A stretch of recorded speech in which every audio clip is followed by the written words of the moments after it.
You're listening to Miss Style, Strength, and Grace with Deidra Murphy. This is your one-stop shop for style, fashion, health, and fitness. Deidra's passion is to help empower women to reach their fullest potential, both inside and out. Deidra and her guests will be discussing how to develop your style, health, and lifestyle hacks to energize your day and inspire you to keep reaching higher levels of success. Deidra is a professional fashion stylist, health guru, and Mrs. Washington 2017. It's time to get open and honest with Deidra. Well, hello and welcome, listeners, to today's podcast. I'm so eager to share my guest with you. Her name is Elisabeth Jackson, or Lizzi for short. And just a little bit of a background on her. She is a fierce proponent of female empowerment. And by day, she works as a program manager at a consulting firm. And by night, she is a fitness and business coach who enriches lives by delivering honest and valuable content to her self-made tribe. I love that. So there's ways that Lizzi has inspired me that she probably doesn't even know about. Not only was Lizzi Miss Washington 2015, but she's also an entrepreneur, a fitness coach, and she won her category in her very first fitness competition ever. And on top of that, she did it the natural way with no crazy supplements, no crazy diets or performance-enhancing drugs. So she is such a gem, and I can't wait for you to hear more about her life, and her story. So hello and welcome, Lizzi. Hello. Thanks for having me. Yes, thank you for agreeing to be on the podcast. It's so funny that we live on opposite sides of the same state, yet in order to see each other, we have to be on virtual cameras and Skype. Yeah, technology. Although it makes things a lot more convenient when you're trying to do stuff like this from across the state, even if it is only like a 3-hour drive for us. Yeah, absolutely. Well, as we get into today's show, how about you just start with a little, snapshot of your current life and who you are and what you do? Yeah, absolutely. So like you mentioned in my bio, while I work as a consultant and a project manager at a consulting firm here in Kirkland, I also am an entrepreneur. So I work as a fitness coach as well as a business coach for young women who are looking to kind of, I like to call it with my clients, kind of breaking the matrix or being able to see the matrix, because I'm a huge nerd. So what I like to, you're going to hear a lot of references in this As long as we throw some Harry Potter ones in there, we'll all be good. I got you. I'm sure I got those in here too. But I like to think of it like that because I believe that with my clients in particular, the way that we view how our lives go, how we experience life, and how we kind of go into a shoulda, woulda, coulda kind of scenario of like, oh, I wish I'd done this when I was younger, or oh man, I wish I'd taken this course, I wish I invested at this point, whatever it may be. I like to come in and tell them that life doesn't have to be that way, and there aren't any set rules that we have in life that we cannot break, especially as women. Mm-hmm. And so being able to connect with other entrepreneurs who are just as passionate as I am, and sometimes about multiple things like me, and being able to help them kind of break free from the self-labels or the self-rules that they place on themselves, and helping them actually maximize on who they are and then be able to also make a whole bunch of money is what I do. And then on top of that, we also help them get in shape. So it's pretty fun. You're like, I can help you kill it in your business and kill it with your bod. Pretty much. I'm going to actually take that as a subtitle because that's it like snaps it into exactly what I do. I love it. You're welcome. TM. So I expect a consulting fee for that. Hey, girl's got to be an entrepreneur in multiple ways, right? Oh, absolutely. I love that. Well, I'm first eager to get to know you a little bit better. I know we've seen each other in a lot of different capacities, and I want to know a little bit more about like your upbringing and specifically what got you into pageants, because I feel like in order to understand where you are in your business now and where you are with your entrepreneurial endeavors, it's important to understand your background. So you grew up in Western Washington, kind of near the Olympia area. What got you started into competing in the Miss America program, as well as, any other pageants that you might have done? Yeah, that's a great question. I think a lot of people actually don't know that I grew up in Olympia, which is so funny because when I got really interested into pageantry, I was in Bellingham at the time, where I moved when I was in college. But I grew up in Olympia. I remember getting a mailer in like our post office, and it was for National American Miss. and which is kind of a starter pageant for those who are not incredibly aware of pageantry. It's a wonderful pageant for just building up self-confidence, self-esteem, without being too focused on like you need to have this kind of body and you need to have this type of wardrobe. It was very much focused on who the young woman was and just helping to uplift her, which was wonderful at my age since I was just entering the 6th grade. So naturally, I wanted to do something that allowed me to wear a pretty dress. And so I went to my parents. I asked them. They told me flat out no. They did not want me to be a pageant girl just because of all the negative connotations that come around. Kind of stigma that goes around it. Like, very much toddlers and tiaras, and they just didn't want me to be a part of that. Understandable. So me being kind of a perfectionist and also someone who's very used to getting what she wanted, I remember writing out like a 3-paged essay. I then did a PowerPoint presentation to my parents explaining why the pageant would have been good for me, how it's going to help me in my future endeavors. Like I don't even know what I was thinking. I was very driven as a 12-year-old. It started young. And so naturally after that, my parents were like, okay, you put in this much effort. We can't really say no. Clearly you want to do it. Clearly, because I didn't do that for anything else. It was just for that pageant. Oh my goodness. But after that, it just kind of I got bit by the pageant bug, and I've been doing them ever since. And Miss America just naturally happened when I started in college at Western Washington University. I was a freshman. I needed scholarship money, and Miss America was something that meshed my love for pageants and my need for cash into one thing. So my journey kind of started from there. Yes, and it truly is a scholarship program, people. If they get that Miss Congeniality reference. But I think people sometimes associate just pageantry with just the looks and the glamour of it all, and they forget how much money and dollars are actually provided to young women. I wish I would have gotten involved younger because I got $10,000 in scholarships just in 1 year's time. I'm like, shoot, I could have paid for at least half my my tuition with this money if I would have started competing younger. So I love that was like a huge reason for you to get involved. And if my listeners don't know, the Miss America organization is actually the largest provider of scholarships for young women in our nation. So keep that in mind. Mm-hmm. But you ended up, winning a local title for the Miss America program. Then the next year, you didn't win Miss Washington that year, but then you came back as Miss Rainier, ended up winning Miss Washington. Totally opened up so many opportunities in your life. My biggest question is, in what ways did that change the trajectory of your life? Wow. And I thought about this question a lot because I've gotten it many times where people have just said, like, how has this completely transformed your life? Because it truly is a life-changing experience. But what I found is that it helped me get to an evolution of myself that I was going to get to anyway. I just got there faster, if that makes sense. Mm-hmm. So I've always been a very driven person. I've always been a person who sees opportunities and I'll go after them because I don't like to think about what if. I like to just do and try and be able to say that I did it.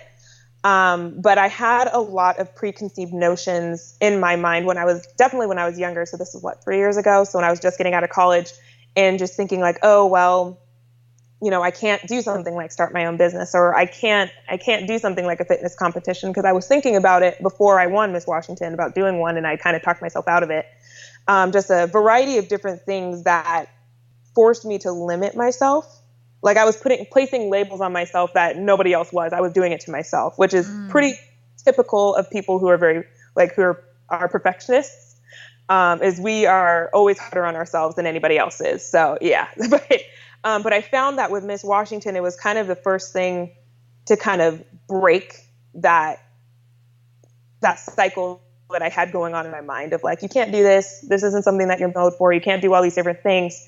And when I won Miss Washington, I was like, oh, okay, yeah, actually you can do all this stuff. And it kind of helped open that door much faster than if I hadn't won, and kind of gone through many years of who knows how many years I would have gone thinking, oh, I can't do all these things, and possibly shying away from opportunities. And Miss America allowed me to step through that door much faster. And now I'm able to do a variety of different things, like like listing off things that to someone who doesn't know me, they're just like, that just sounds crazy. Like that sounds like something that doesn't happen to normal people. And with Miss America, it helped me realize that no, like extraordinary things are happening to ordinary people every day. And Miss America was kind of my first stepping point or stepping stone into realizing that for myself. I love that. And it's so true. So put you on a fast track to some of those goals that you wanted to already accomplish. I'm interested, what are some of the limiting beliefs that you had about yourself? Because I look at you and I'm like, wow, this woman is intelligent. She's a self-proclaimed nerd like myself, but you're beautiful, super fit. You know, I'm like, what kind of limiting beliefs would this person have? So I want to know, like, what are, if you're willing to share some of those limiting beliefs and how you were able to, not necessarily how you were able to get over them, but at what point did you realize that they were just limiting stories that you've been telling yourself? Yeah, and I have no problems explaining them. I actually tell them to my clients all the time because they think the same thing. They're just, and I do the same thing with other people, just like, this person is smart. They have an amazing relationship or whatever list. I don't understand what could possibly be holding them back. But for me, I come from a very shy childhood. So I was somebody who I was very introverted. And I still have some degrees of introvertedness with me. Like I'm one person who like, I need my alone time in order to get my energy back up. But at the same time, because of that introvertedness, I was taken as shy when I was younger. And so I didn't really talk to a lot of people. Like I had friends, but I didn't really have friends. I would bounce in between circles. So I didn't have a sense of belonging. Mm-hmm. And because I didn't have that sense of belonging, I felt very isolated from people, like to the point where I felt like I'm not going to find a group that I actually belong to. And that was kind of the thing that you want when you're younger, right? Is you always want to be a part of something. And I never felt like I was a part of something. I think and we all want that, whether we're 10, 12, or 20 or beyond. I think we all want that sense of belonging. Yeah, exactly. And it stayed with me for years, like even though I did. And that honestly is what kind of drove me to do different things, because I was trying to find where I fit. And the more you try and accomplish things and you don't take care of that limiting belief and you're just kind of trying to stockpile on things to try and fill that void, the more that void is going to get bigger. So I would go through college. I was part of a variety of different clubs. Like I was doing all these different things, like to the blind eye, like anybody would have thought, oh, she has all these friends. She has all these things going for her. She's going to just do amazing things. But in the background, like I would go home and I would just feel empty because I didn't feel like I belonged anywhere. And when I found pageantry, I was like, finally, this is where I belong. There's all these really ambitious women and like, this is like my thing. But even after I won Miss Washington, that's when I realized, oh, this is what has been bothering me since I was younger. Like this, because like when you would, let me back up a little bit. I'm trying to say 1,001 different things and my mouth can only catch up with my brain so much. But I realized that every time I accomplished something, I was expecting to feel a sense of happiness or something to fill that void. But the truth is that once you get to an accomplishment, that accomplishment isn't what's going to fill that void. It's usually the process that gets you there. And so, so when I won Miss Washington and I made that goal, and I think I was expecting to feel like, okay, I did it. Void's gone. Like I have now reached like my ultimate form. I am now Charizard for those who like follow Pokemon. But I realized that wasn't the case. And while Miss Washington was like my ultimate goal, it forced me to realize this was just a moment. This was a moment that I worked very hard for and I'm proud of, but this was a moment. And this moment isn't going to make me happy. This moment isn't going to make me feel any better about myself. I need to work on that. No accomplishment can, no person can. I have to do that. So in a way, Miss Washington kind of opened my eyes to that belief, like that I kind of been hiding from or like dodging. And once I kind of took a firm look in the mirror and I was like, you're Miss Washington and you're not happy. What's going on there? That's when it kind of started this journey of, okay, I need to figure out how to make Lizzi happy, not just make Lizzi like this amazing, like all these accomplishments worthy person. And so it was actually through my year of Miss Washington that I was actually starting to heal myself of that void and starting to kind of break through those limiting beliefs that I had. So that was a very long, convoluted answer, but that was essentially what I like those first year as Miss Washington, or the only year as Miss Washington. Kind of reminds me, this is such a throwback reference, but do you remember that movie Cool Runnings? Yes. Yes. Okay. Good. I'm not the only one. Grew up on that movie. Like, feel the rhythm, feel the ride, get on. Anyway, their coach, if people aren't familiar with the story, talks about how he like cheated in the Olympics, and he's talking to Doris, the leader of their like bobsled team, the Jamaican bobsled team. And I remember this quote where he says like, if you're not enough with it or without it, you're never going to be enough with it. Yeah. About like the gold medal. And I think that's such a true statement for anything, whether it's a crown, whether it's Miss Washington, Mrs. Washington, everything in life, like having kids, not having kids, being a business owner. It's like, if you're not happy without it, you're never going to be happy with it. Exactly. And like, if there's anything I could stress is that there's no finish line. Mm-hmm. Like there's no finish line you're going to run across and you're going to instantly feel happy. Because like, there's always going to be I'm going to sit back the rest of my life. So you're done. I'm good. Easy street. Like that. There's no such thing. And I think, in our society, especially in pageantry, I think that we think that there is, but usually the type of people that pageantry or anything that is really tough to attain, attract, they are people who are wired to always be going for the next goal. And so the only way they're going to find happiness is really in that journey to getting there, not through actually crossing the finish line. And so that was something I had to figure out for myself. So that's really what Miss America gave me, is giving me that chance to realize, and like going back to a matrix saying like, there is no spoon. Like, we're going to do this thing. So. I'm going to act like I get that reference and just nod, but I mean, I've seen like the first Matrix, but nothing beyond that. It is in the first Matrix, but anyway, yeah. Oh, okay. Anything that's like nerdy, but it relates to especially like young adult and tween type books and dystopian type things. I'm gonna nerd out on that kind of stuff, like Harry Potter, any of the Hunger Games stuff, Twilight. Like that's the kind of stuff I nerd out on. So if you want to go that route, we definitely can. But all right, cool. I mean, I can. So you're like, I'm a many faceted nerd over here. I love it. So, I wanted to kind of like obviously talk about pageants a little bit, which we did, and then I wanted to segue that into like, how have you developed your own business? I mean, I didn't even know you started coaching until kind of recently. And I think it just kind of stemmed from the fact that I knew you were doing the fitness competition like last spring. Was that last spring that you did that? Last spring, yeah. So let's talk a little bit about the fitness competition and then how that segued into your coaching businesses as well. Yeah. So for listeners who do not know, I did my first fitness competition last spring. And I won first in my class. I actually won overall bikini overall novice fitness bikini. That's what it is. It was a long title. And I did that because I had always had a kind of negative body image about myself. I never thought I was small enough. I never thought I was fit enough. And doing a fitness competition was kind of my way of saying, this is you taking control of your body, and you are going to push yourself to the level that you think you can be. And being able to do it in a way that didn't involve steroids, didn't involve any crazy diets, because I was like, I want to do this as naturally as possible. I don't want to like put a whole bunch of stuff in my body that I don't know how to pronounce. So right. That's usually my rule of thumb. I'm like, if I can't pronounce it, I don't want it in my body.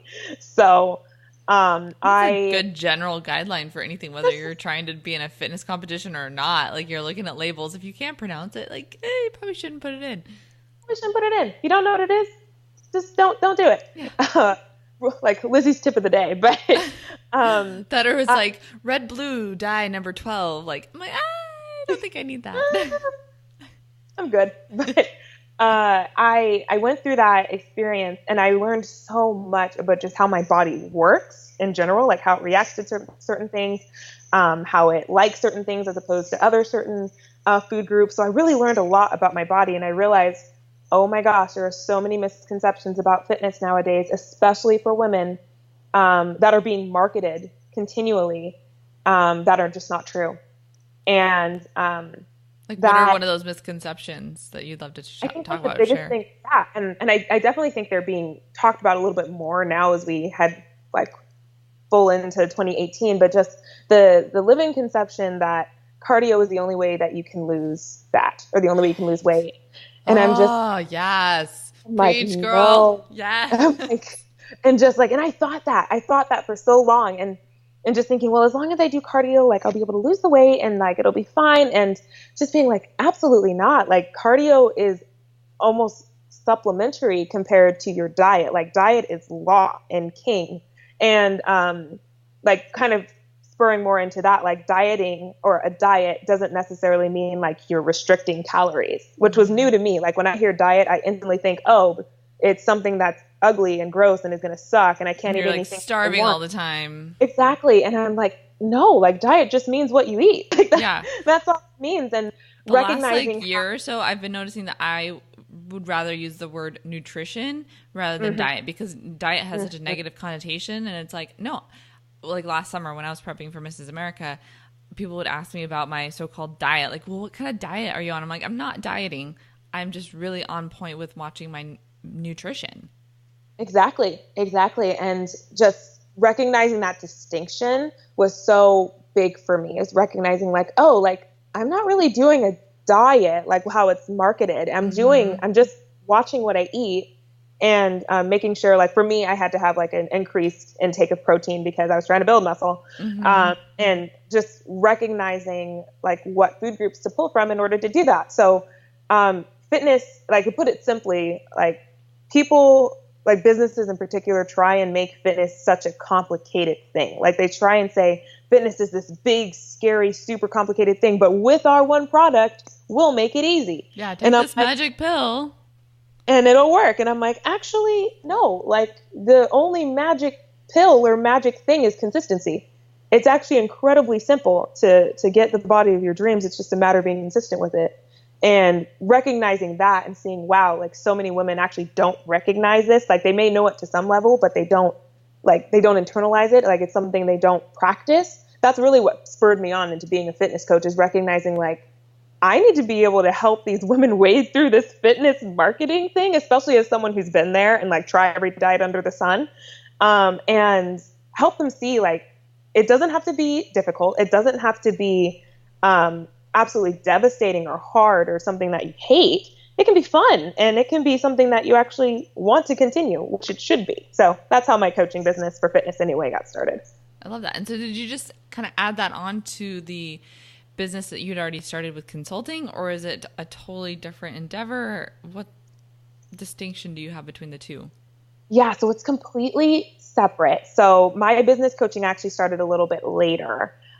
So the consulting that I do, that is through a different company. So I work full time with a separate company for that. And then this entrepreneurial endeavors are this kind of my passion projects that I'm hoping one day make my full time gig. But the business stuff kind of came out of my fitness coaching, where I recognized that there were a lot of misconceptions about business as well, and that business can be fun too.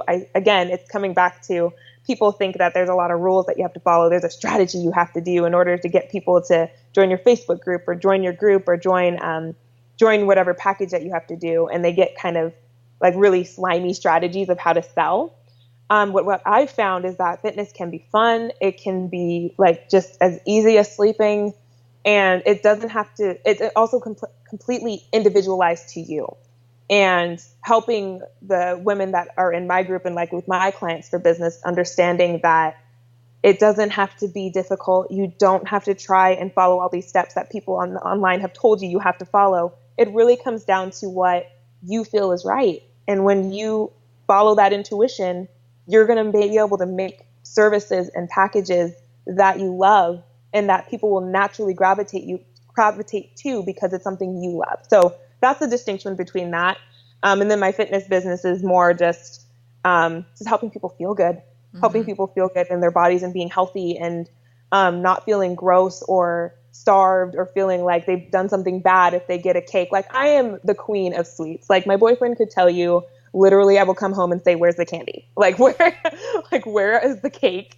Where is it? Like, I love sweets, and I would be so sad if I had to live the rest of my life in order to have my perfect body to never have sweets again. And understanding that that's not the case at all. Like, you can not to be, actually, yeah, I'm going to be super cheesy.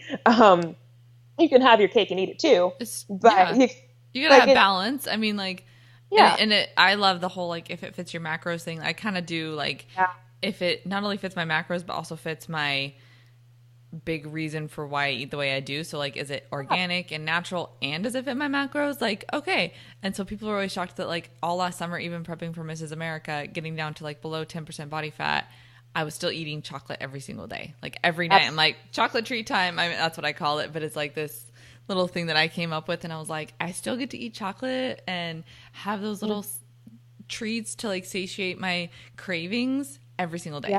So I didn't feel deprived. And then, you know, I didn't go overboard with it. It wasn't over, like, 200 calories or something, but I would, like, make sure it fit into my day so that I could have that peace of mind, or, like, enjoy it on the couch while I'm, like, having movie time with my husband or whatever. And so, like, I think people just get in that mentality of, like, bad food, good food. Like, rice is a carb, so I can't have rice. I'm like, no, like, rice is, it's still just a carb. Like, understand what it's doing to your body, and understand, like, maybe when you're going to use it. So if you just had a killer workout, maybe have your carbs right after that to, like, replenish your body, or using things strategically. So I love that you talked about, like, getting to know what works for your body and what your body fuels on, rather than just like, well, this is sugar and this is, or, like, even fruit. Like, when I was first learning about health and fitness, and I got sponsored with a trainer back in the day, like, to compete at Miss Washington USA, and he told me no fruit, like, zero. He's like, fruit has sugar, so you can't have fruit, so no fruit. And I'm like, but I, like, have a smoothie every single day. And he's like, nope, no more, like, you can't have fruit. And I'm like, what? And it just, like, didn't make sense to me. And last summer I was having fruit every single day. Like, I have a morning smoothie with berries in there every single morning. And then, like, it was so enjoyable to me that I got to, like, have those things in a balanced way and learn how it fueled my body. So sorry to, like, go that route, but I just really appreciated what you said. Yeah. No. And I think it's so funny when I hear trainers that do that. I had a trainer that did that too, and I was so confused on why I couldn't have fruit. I was like, wait, fruit's healthy. We're told that fruit was good, and now I'm being told that fruit is bad. And he kind of came from an old school mentality of, like, like, good food, bad food, rather than, like, understanding, okay, well, what is this? Is this a carb? Is it a protein, or is it a fat? And, like, how is your body going to break that down into energy or muscle or whatever it is, once it enters your system. So speaking of, like, food and all that, I know you were traveling a ton, not only while you were prepping for your fitness competition, but just in general, you travel a lot. And I even saw a video that you did where you were doing some squats, I think, in an airport, if I remember right. Oh, yeah. I love that. I did a full routine in the airport. I saw that. I was like, yeah, girl.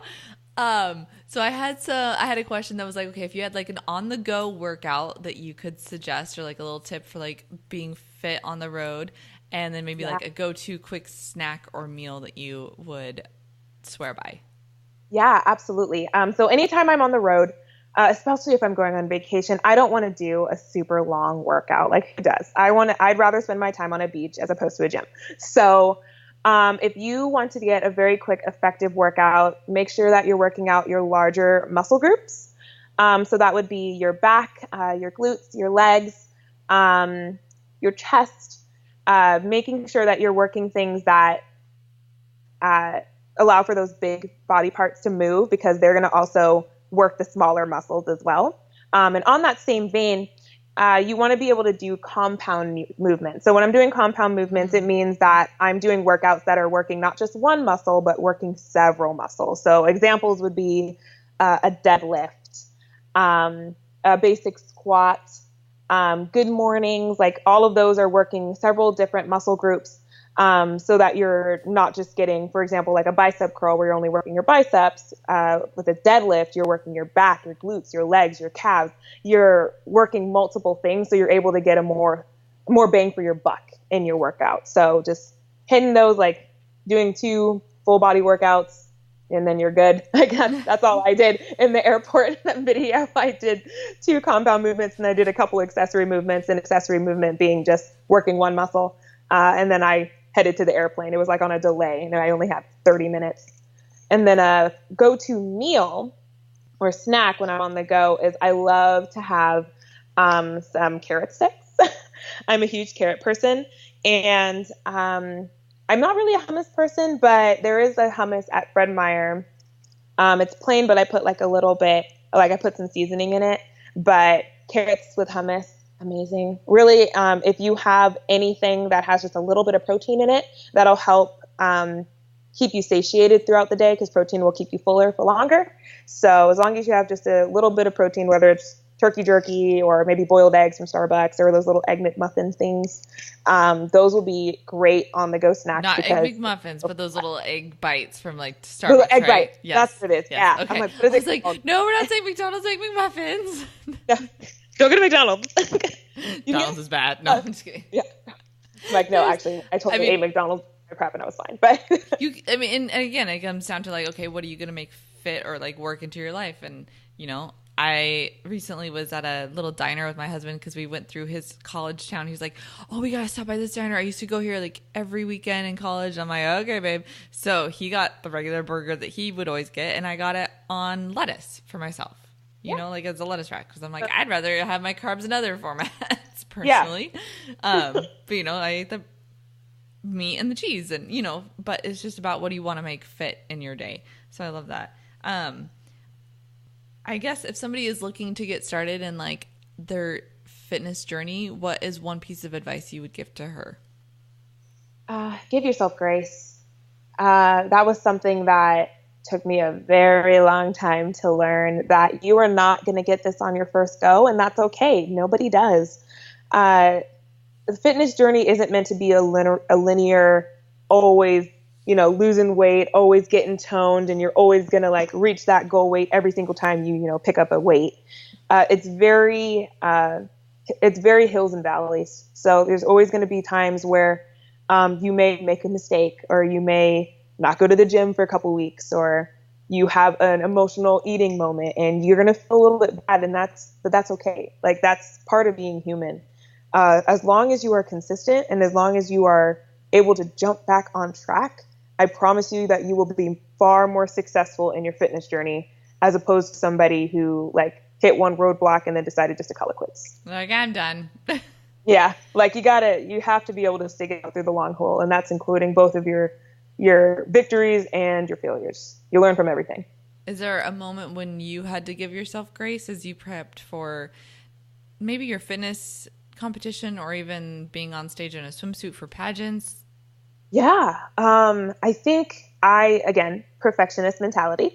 I thought that I was going to do everything right and my body was just going to fall in line because I was doing everything, but the body's going to do what it wants to do. You can do everything right and your body is far more intelligent and it will figure itself out. So I remember thinking, wow, like I'm not at my goal weight. When I stepped on stage, both at Miss America and during my fitness competition, I'm like, man, I'm not at my goal weight. I'm still holding on to some fat in some areas I didn't want to hold on to. I just don't understand what's wrong. And I remember getting so frustrated to the point of tears because I couldn't understand like why my body just wasn't doing what I wanted it to do. And it was at that moment I realized I had to kind of take a step back and give myself grace, because everything that I had done up to that point, I was being consistent. I was still enjoying myself. This was a journey that I decided to take, and I like nobody was forcing me to do this. Like no one was putting a gun to my head saying, hey, you must be at this weight or else, you know, whatever. And I had to kind of recognize that whatever, it kind of goes back to the stories that we tell ourselves, is that I had to recognize that my expectation doesn't necessarily mean it was the right expectation, and give myself grace for the journey that I went on to get there. Like I did work, like I dropped 25, 30 pounds. Like I was like about 9-10% body fat, and I'm sitting here being upset at myself because I didn't hit my goal weight, which by the way, isn't even the best indicator of fitness or health at all. Yeah, no, totally true. Like it isn't at all. And so I kind of taking a step back from myself and my emotions and recognizing you're doing good, kid. Like you're doing great. And allowing myself to just be happy for where I was at, and being consistent in that journey after the stage was kind of a learning moment for me, and recognizing that I still had to keep going, and I still had to be working in this every single day, as opposed to just being so upset that I didn't make it. So I guess I'm just not going to try it at all. And then, kind of wasting all of that effort that I'd done in my fitness journey. I love that. And it still kind of ties it back to that learning moment of, if you're not happy without it, you're not going to be happy with it. And so you kind of came to that place and that realization, like, regardless of how this competition goes on, X night, I'm going to be happy with the journey and the process. Exactly. And I ended up winning that fitness competition, and I won Miss Washington. So really, it was such it was all in your head that, like, you weren't. My head. Yes. I love that. I think, was I there that night that you won? Or I think I had attended the preliminary night or something, because I didn't get to see you being crowned, but I saw you compete on stage, I think, the night before. And you just did phenomenally. And obviously the judges agreed with me, which they made sure to call me and consult with me before the... And consult. Yeah, obviously. Thanks for doing me a solid. Yeah, you're welcome. Well, we have a mutual friend. Her name is Charlotte, and she always just raves about you. So I feel like I know you. Really well. So I did want to ask a couple questions as we get to like a rapid fire session here. But before we go down that road, I have one last deep question, I guess. If you could go back, 5 years and tell yourself one piece of advice, what would it be? Hold on, I'm trying to do quick math. What was 5 years? Where was that 5 years ago? Well, I always think 5 years was 1990, but we're definitely in 2018 now. I know. Oh man, 2013. Wow. So I would have still been in college. Not take life too seriously. I think I was so focused on trying to do life the right way and make sure that I did the right thing and on the right path, so that I, again, going back to that boy thing, so that I could be happy.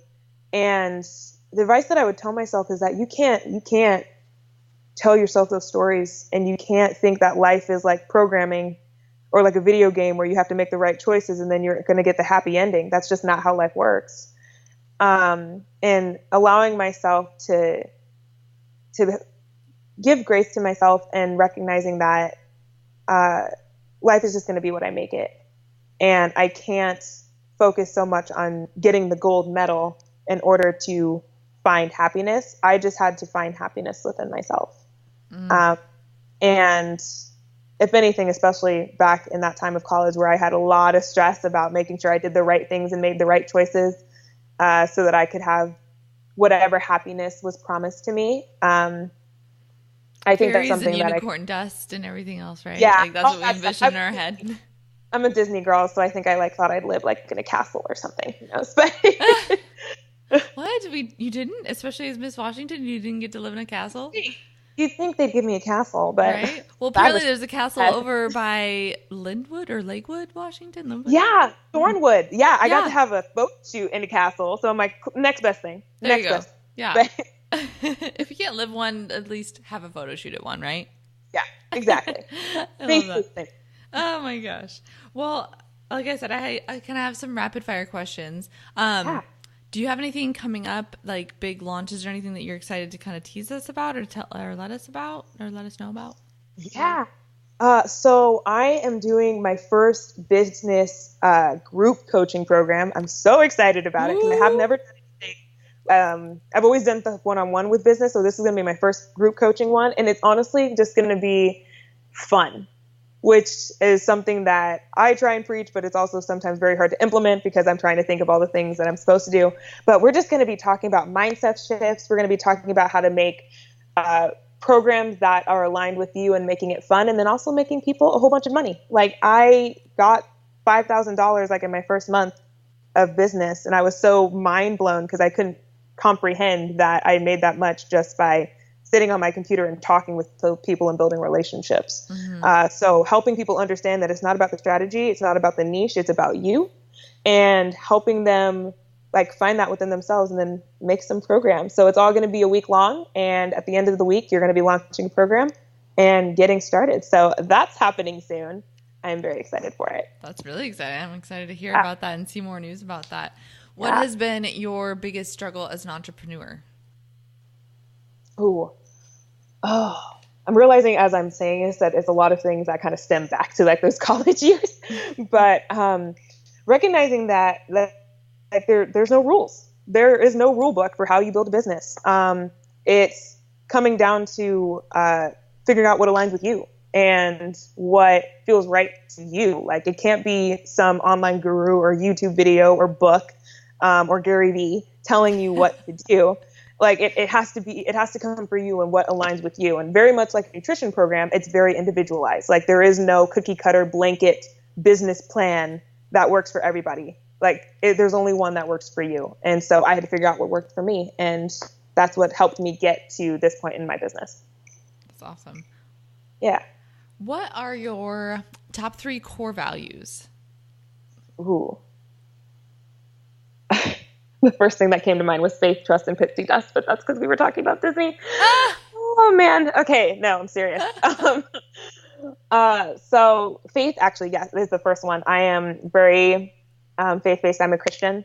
And I believe that every single person has been given a predefined purpose in their life. It's just a matter of being able to settle in oneself and listen to it. And I find that when I allow myself just kind of let go of any preconceived notions, really allow like the Holy Spirit and God to just kind of push me into the direction that I'm supposed to go in, then everything works out. So faith is usually where most of my business comes from, is just trusting in Him and trusting in that and being able to let my business go where it needs to go. Honesty. I think a lot of our society, especially nowadays with social media and technology, it's very easy just to allow dishonesty and like kind of slimy or sketchy things kind of feed into our space. And it allows for a lot of negativity. And just being able to be honest and try and be as honest and as truthful as possible, especially within my own space and with my content and who I talk with, just makes everything easier. I'm like, I don't want to front anybody. I don't want anybody to feel like I'm trying to do a bait and switch with them. I want them to know that when I'm talking to them, it's because I want to. I want to have a conversation, a truthful conversation, and they know if they're coming to me, they're going to get an honest opinion or an honest comment. So I try and live my life like that, and that's how I was raised. A third one. I don't know if it would fit into one word. I'm going to try and describe it. Is I always try and listen. This is more of an action as opposed to a core value. But again, going back to society, I feel like we're in a very tense time where we are not listening to each other. Like everyone has one value or one thing and they hold on to it with both hands and don't let go, that they force themselves to be blind to the other opinion. And especially when so much of our communication nowadays is via technology or social media, and people just write, back and forth things that they want to say without even listening or reading what other people are saying in the first place. Yeah. And so I try, and I used to be like that too. Like I am guilty of that. And I've been, especially in recent years, been trying to kind of take a step back from being like that keyboard warrior and being like, you know what does the other person have to say? Because I'm finding that if you take the time to listen to the other person, usually like you don't have as many arguments. You don't have as many like conflicting issues because you realize that everybody has the same, like wants the same thing. It's just on two different sides of the same coin. Yeah. It's just different values too. Yeah, exactly. I think there's a saying, and I can't remember who it is that said it, but we're more alike than we are dislike. And, once we start to have those open and honest conversations, then people find those places where they do align. And it's like, okay, we don't see eye to eye on A, B, and C, but here's the common areas where we do have the same values, and that's okay. And it's okay to have differing values on the other ones, but how can we work together as a community or as, two people and find those common ground pieces? Exactly. And I think so I guess the core value, if we were to get anything out of that, is common ground. It was like trying to find, I'm like, if we can count that as one, I'm trying to find like one word, but it's not working. A listener. I'm a listener. I think that's a core value, like listening, good listening skills. I think that's a core value. Yeah. Yeah. I try and listen. Like my mom always told me a quote is like, God gave you 2 ears and 1 mouth for a reason. Right. And we're supposed to listen twice as hard as we speak. Or type, I guess, in this context. Yeah. But yeah, so I try and practice that so that I am able to settle my emotions, because I know a lot of what goes on is very emotionally driven. And so being able to take that step back and be like, okay, let's consider the other person's view for a second. Breathe. Compose thyself and be able to make a lot better connections that way. I love that. So my last question, it's very open to interpretation. So some people take it the whole like style and fashion way. Some people take it state of mind or spiritual, whatever. But what does it mean to do things with style and grace to you? Ooh, that is a great question. I think it actually kind of ties into what we were just talking about. So this is a great segue. For me, doing something with style and grace is being able to do it authentically to you. So everyone has their own style, whether it's through fashion, whether it's the way they speak, how they walk, especially in pageantry. Like everyone has something that allows them to have a statement that says, this is me. But to be able to do it authentically is something I think that is a very lost art in our society. And that's why it's so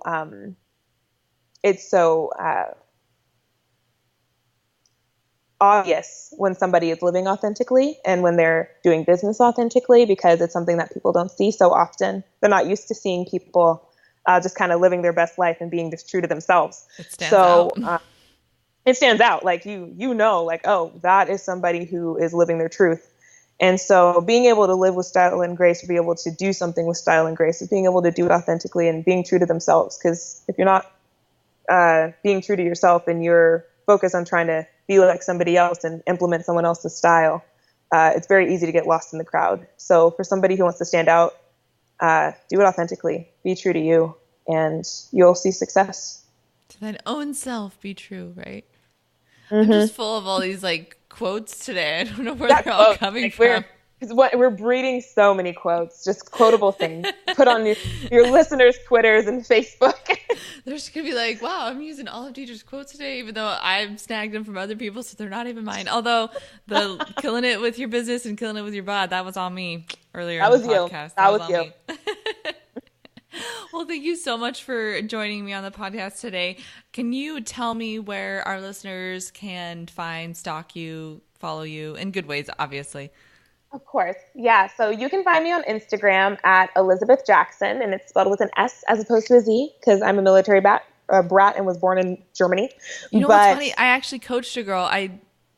This was like a long time ago, but I was coaching cheer at the time, and I've only had one person in my life that I've met that also spelled her name Elizabeth with an S. And so I noticed it on your email address. I was like, oh, yeah, she spells it like the British way. So it caught my eye. Yeah, it's so funny. Like, I guess my parents, like, going on this total tangent, I guess my parents, like, when they had me, like, in the German hospital, I guess that's the German spelling as well. It's German. So okay. Yes, my parents, like, said Elizabeth, like, thinking a Z, but then, of course, the German nurses were like, oh, okay, Elizabeth, and they put an S, and my parents were like, we'll roll with it. Just go with it. Or just go with it. They also, listeners, if they want to have a little bit more of a deep dive about fitness stuff, about business stuff, and just want to vibe with me on things like that, I do lives, I do Facebook posts in my personal Facebook group called Becoming Wonder Woman. So that's something we did not talk about. I'm actually shocked. Right? Okay. Yeah. Like we didn't touch at all on Wonder Woman. Can we briefly talk about why you are obsessed with Wonder Woman? I'm like, wait a minute. How did we get through an entire interview without me bringing her up? I'm losing my touch. I'm kind of surprised, actually. I am shocked, but I love Wonder Woman. She was the first female superhero I was introduced to.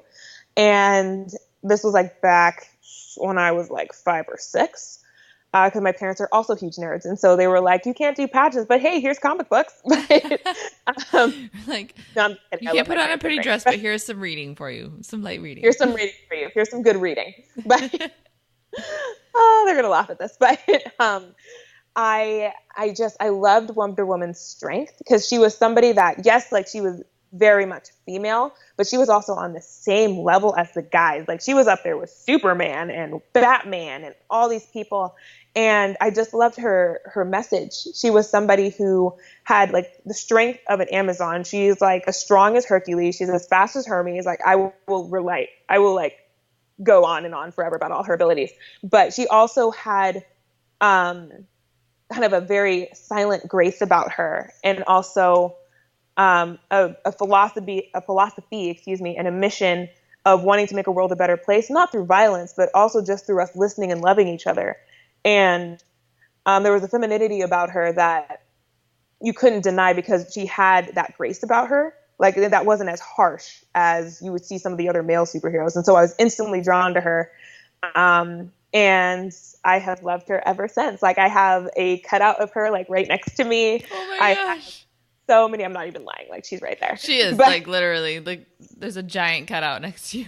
Giant cutout. I have all these comic books about her. I just loved everything about Wonder Woman. And honestly, like I try and emulate the ideals that her comic books would talk about, because everything that she stands for is things that I want to do in my life. Like I want to be a light and a role model and a leader in this world, not through violence, not through like trying to bash on each other, but through loving and listening to each other and being authentic to ourselves. So that was something that Wonder Woman emulates. And so naturally, I just obsessed about her. I love that. I'm going to have to do some more research on her. I've only seen the movie that came out recently with, actually, I can't think of her name, but she was Miss Israel years ago. What was her name? She was. Yeah. But anyway, listeners have probably seen the movie, but it's like the original, I guess not original, but the most recent like Wonder Woman movie that came out. But I was really intrigued by that, I guess, story. And she kind of is like Miss Style, Strength, and Grace. Like she kind of represents all three of those. I like that. She's amazing. So I'm going to have to do more nerding out on Wonder Woman, apparently. Please nerd out with me. I don't mind talking about her at all. And actually, like you were actually right. Like that's actually the first movie with just Wonder Woman being the main character. Yeah, that was the first movie ever. Yeah. So, who run the world, girls? Yeah. But yeah, anyway, sorry, that was a complete tangent. It's okay. It's okay. It makes for great live content. Like this is what your listeners want. They want live, off the cuff action. That's right. Action packed with Wonder Woman and Lizzi Jackson. Action Jackson. Oh gosh, that's what my dad was called in the Army. That's so funny. It just kind of works together. I mean, Action Jackson. It works. You can't have a last name like Jackson and not get that. Yeah, no, it's so true. It's kind of like with Murphy, you know, especially when I was a teacher, I'd constantly get like, are you related to Eddie Murphy? That was, for kids, that's always super popular. I don't know why. And you're like, sure. I'm like, yep, he's my second cousin twice removed. Yeah. I would do that if I had last name. Right? That'd be me. I feel like I'd get it a lot more though. But well, I don't look like him with my blonde hair. You look just like him. I don't know what you're talking about. Right? That's not like, can you see the family resemblance? Gosh. Anyway. I'm sorry, guys. I know our listeners are kind of like, okay, we're wrapped up now. So they can find you on social media. They can find your private Facebook group, and they can learn to work with you, whether it's in business or fitness. Absolutely. So you can find everything on my Instagram. Find that. You'll find everything. Perfect. Well, thank you so much, Lizzi, for coming on the show today. And I just hope that you have a great rest of your afternoon, that our listeners are inspired by your stories. Oh, thank you so much for having me. And I hope you have a great afternoon as well. Oh, thanks. Hey, ladies, thanks for listening. And we hope you enjoyed today's episode. To help empower more women, please be a doll and rate, review, and subscribe to this podcast. For show notes and other free resources we mentioned today, go to stylebydeidra.com.